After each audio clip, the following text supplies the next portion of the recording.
সংস্কারের নামে বিএনপিকে ধ্বংস করার সূক্ষ্ম পায়তারা চলছে বললেন রেজাউল করিম। কলামিস্ট ও গবেষক মেজর অবসরপ্রাপ্ত রেজাউল করিম বলেছেন, সংস্কার নামক প্রহসন চলছে। আপাতপক্ষে এদেশের সংস্কার কখনো সম্ভব নয় যতদিন পর্যন্ত প্রতিহিংসার রাজনীতি বিদ্যমান থাকবে। তবে সংস্কারের নামে বিএনপিকে পুরোপুরি ধ্বংস করার জন্য সূক্ষ্ম পায়তারা চলছে। শনিবার রাতে নিজের ফেসবুক আইডিতে দেওয়া এক পোস্টে এসব কথা বলেন তিনি। সাবেক সেনা কর্মকর্তা বলেন, প্রেসিডেন্ট জিয়াউর রহমানের ছবিকে পদদলিত করে সারা বাংলাদেশের আপামর জনতার হৃদয়ে আঘাত হেনেছে কতিপয় নরপিশাচ। এই দানবীর তাণ্ডবের জন্য যেন কোনো ক্ষমা নেই।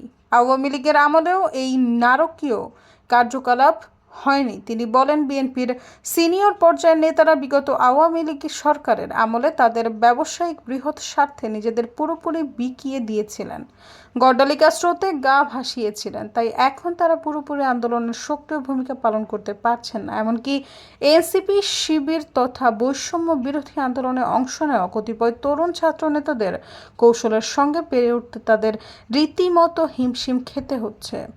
সৈয়দা ফারিয়া, সমযোগ।